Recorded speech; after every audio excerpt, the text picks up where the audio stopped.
యేసుక్రీస్తు నామములో మీకు ఈ కార్యక్రమాలు చూస్తున్నటువంటి ప్రతి ఒక్కరికి కూడా ప్రభు అయిన యేసుక్రీస్తు నామములో శుభములు కలుగునుగాక. దేవుని పరిశుద్ధ లేఖనములో నుంచి యెషయా గ్రంథములో 29వ అధ్యాయం 19వ వచనాన్ని చదువుతున్నాం. యెహోవా యందు దీనులకు కలిగిన సంతోషం అధికమగును, మనుషులలో బేదలు ఇజ్రాయేలు యొక్క పరిశుద్ధ దేవుని యందు ఆనందించదు. ఈ వాక్యములో పరిశుద్ధ దేవుని యందు ఆనందము కలిగి ఉన్నదని బైబిల్ చెప్తుంది. మనం లోకములో వేటి మీదో ఆలోచన చేస్తూ ఎక్కడో ఏదో ఉంది ఆనందం అనుకుంటారు, కానీ ఇవన్నీ తాత్కాలికమైనవి. నిజమైన ఆనందము దేవుడిలో ఉన్నది, ఆయన పరిశుద్ధ దేవుని యొక్క సన్నిధిలో. ఈ ఆనందం కొంతమంది చాలా దేవుని యొద్దకు వస్తున్నారు, వెళుతున్నారు, కానీ దేవుడిలో ఉన్న ఆనందాన్ని చూడలేకపోతున్నారు. దేవుడిలో ఉన్న ఆనందాన్ని పొందుకోలేకపోవటానికి గల కారణం ఏంటంటే, మొదటిగా వీళ్ళ యొక్క పరిశుద్ధత యొక్క జీవితాన్ని సరైన మార్గములో లేకపోవటం. అందుకని వాక్యం ఇక్కడ అంటున్న మాట, పరిశుద్ధ దేవునైనటువంటి దేవుని సన్నిధిలో నిత్యానందం ఉన్నదని మనం జ్ఞాపకం చేసుకోవాలి ప్రియులారా. అలాగనే మరి మరొక మాట యెషయా గ్రంథంలోనే రాయబడి ఉన్నది. 35వ అధ్యాయం 9వ వచనంలో మనం చదువుతున్నాం. అక్కడ సింహము ఉండదు, క్రూర జంతువులు దాని యొక్క అక్కడ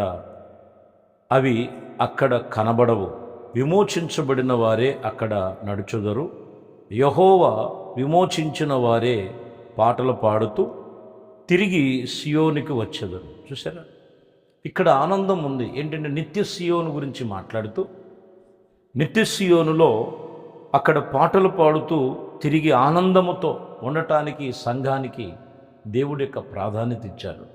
ఇది ఎవరికేనంటే విమోచించబడినవారు, పరిశుద్ధ దేవుని చేత విడుదల పొంది విమోచించబడిన వారికి ఖచ్చితంగా దేవుని వాక్యం చెప్తున్న మాట, వారికి ఆనందము సంతోషము వారి జీవితాల్లో కలిగి ఉన్నదని మనం జ్ఞాపకం చేసుకోవాలి. ఈరోజు కొన్నిసార్లు ఏదో ఒక బలహీనతల్లో పట్టబడి అక్కడేదో ఆనందం ఉందని చెప్పి దానివలన దేవుడిచ్చే ఆనందానికి సంతోషానికి దూరం అయిపోతున్నటువంటి స్థితిలో ఈరోజు వాక్యం చెప్తున్న మాట, పరిశుద్ధ దేవుని యందే ఆనందమై ఉన్నదని, ఆ పరిశుద్ధతలో మనం నిలిచి ఉండాలని జ్ఞాపకం చేసుకోవాలి. యెషయా గ్రంథములోనే 35 మనం చదివాము. 10వ వచనంలో ఇంకొక మాట ఉంటుంది, వారు తల మీద నిత్యానందం ఉండెను, వారి ఆనందము సంతోషము గలవారై వచ్చెదరు, దుఃఖమును నిట్టూర్పులు ఎగిరిపోవు. చూశారు, ఎవరైతే ఆ పరిశుద్ధ దేవుని సన్నిధిలో నిలిచి పరిశుద్ధపరచుకొని దేవునితో నిబంధన చేసుకున్నటువంటి వారిలో నిట్టూర్పులు ఎగిరిపోతున్నాయి. వారు ఎలా ఉన్నారంటే వాళ్ళ తల మీద నిత్యానందం ఉన్నది, నిత్య సంతోషం ఉన్నదని వాక్యం చెప్తున్నమాట.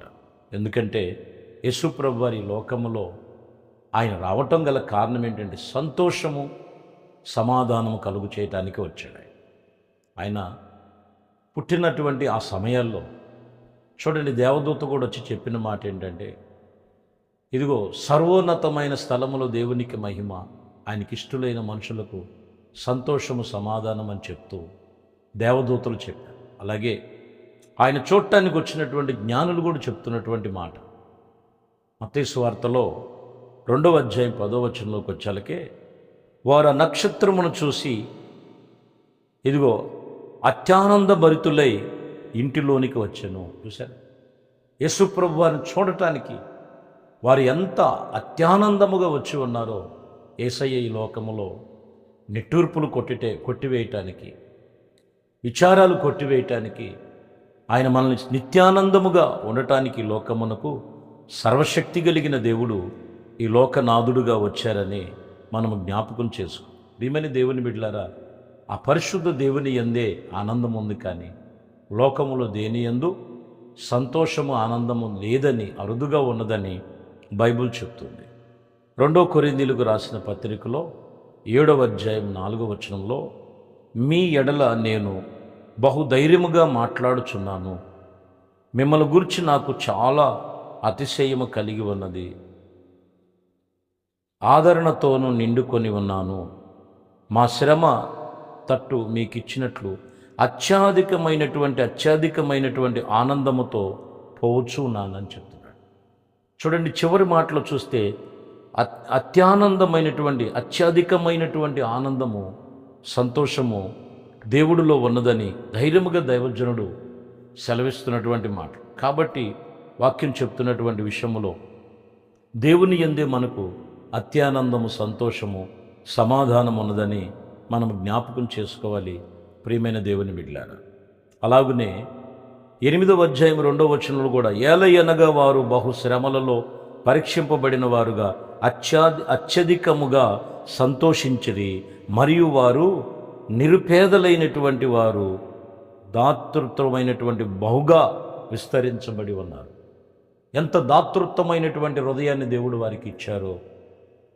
వారు బహుగా శ్రమలలో ఉన్న వారిని పరీక్షించబడి అత్యధికముగా దేవుడు వారిని దీవించినట్లుగా, సంతోషముతో నింపినట్లుగా రాయబడి ఉన్నదని మనం జ్ఞాపకం చేసుకోవాలి. ప్రియమైన దేవుని బిడ్డలారా, పరిశుద్ధ గ్రంథములో నుంచి మనము ఈ మాటలు మనము చదువుతున్నటువంటి మాటలు ఇప్పుడు దేవుని యందు మనకి సంతోషం ఉన్నది, సమాధానం ఉన్నదని మనం ఎరిగిన వారమై ఉండాలని లేఖనములు మనకు తెలియజేస్తున్నాయి.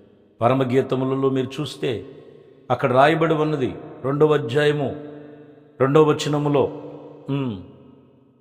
బలకరమైనటువంటి ప్రతి విషయములో అక్కడ రాయబడినటువంటి విషయములో చెట్లలో వల్లి పద్మము వంటి కనబడుతున్నటువంటి స్త్రీలలో అక్కడ ప్రియురాలైనటువంటి కన్యకను గురించి మాట్లాడుతూ కనబడుతూ 3వ వచనం, అడవిలో వృక్షములను, అడవి వృక్షములు, జల్దర వృక్షములను, పురుషులలో నా ప్రియుడు అట్టివాడై ఉన్నాడు. ఆనందభరితునైనైతేనని ఆయన నీడను నేను కూర్చొని ఉన్నానని, అతని ఫలమును నా జిహ్వకు మధురముగా ఉన్నదని ఎంత చక్కగా ఇక్కడ వర్ణించి ఇక్కడ జ్ఞాని అయిన సొలొమోను రాసినటువంటి మాటలు మనం చూడొచ్చు. అంటే యేసు ప్రభు వారిని పోల్చి ఇక్కడ మనం మాట్లాడుకుంటున్నటువంటి మాట. ఆయన నీడన మనకి ఆనందం ఉంది, ఆయన సన్నిధిలో మనకి సంతోషం ఉంది. అత్యానంద భరితులముగా మనము ఆయన మన ప్రతి జీవికి జిహ్వకు బలము, మధురము యేసుక్రీస్తు వలనే. కాబట్టి ప్రియమైన దేవుని బిడ్డలారా, దేవుని యందు మనము ఆనందము, సంతోషము కలిగి అత్యధికమైనటువంటి దీవెనలతో ప్రభు సన్నిధిలో ఉన్నారు. చాలామందికి ప్రార్థనకి రావాలన్న బాధే, ప్రార్థన చేసుకోవాలన్న బాధే. సాతానుడు కొన్ని విషయాల్లో ఆ ఆనందాన్ని దూరపరిచేది ఎక్కడో తెలుసండి. ప్రార్థన చేసుకొనివ్వకుండా, ప్రార్థనకి రానివ్వకుండా, దేవునితో సహవాసం లేకుండా, ఎంతసేపు ఈ లోకంలో మనుషులతో, ఎంతసేపు ఆ లోకంలో ఉన్నటువంటి ఆ ఇచ్చినట్టు ఫోన్లతో గడిపేస్తుంటారు. ఎక్కడ లేదు ఆనందం. పరిశుద్ధుడైన దేవుని యందు ఆనందం ఉంది.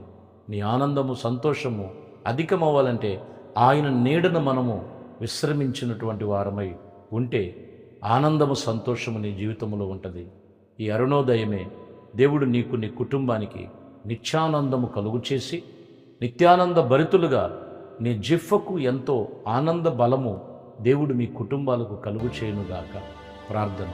పరిశుద్ధుడా, ప్రేమ కలిగిన తండ్రి, మహోన్నతుడా, మహా గొప్ప దేవా, మీ కొందనాలు అయా. మీ పరిశుద్ధమైన సన్నిధిలో భయభక్తులు కలిగి అయా, భక్తి శ్రద్ధలతో, ఆత్మ సంబంధమైన విశ్వాసముతో అట్టి ఆనందము మీ సన్నిధిలో ఉన్నదని ప్రతి ఒక్కరూ గుర్తెరిగి ప్రభా, మీ యొక్క సన్నిధిలో, మీ నీడలో, ఇదిగోనైనా నా ప్రభు అడవిలో జల్దర వృక్షము వలె, ఇదిగో నా ప్రభు నా ప్రియుడు, అతి సుందరుడు ప్రభు అయిన యేసుక్రీస్తు, ఇదిగో అతి కాంక్షణీయుడు మీ సన్నిధిలో నాయన నిలిచే ధన్యత ప్రతి ఒక్కరికి దయచేసి వాళ్ళ జిహ్వకు ఆనందము, సంతోషము కలుగునట్లు మీ కృప చూపించి సహాయము చేసి మహింపరచుకోమని ప్రతి ఒక్కరి కుటుంబాలకు ఈ ఉదయమే నిత్యానందముతో నింపి సహాయం చేయమని యేసుక్రీస్తు పరిశుద్ధ నామములో ప్రార్థించి వేడుకొనుచున్నాము తండ్రి. ఆమేన్. ప్రభువు మిమ్మల్ని దీవించి ఆశీర్వదించునుగాక. ఆమేన్.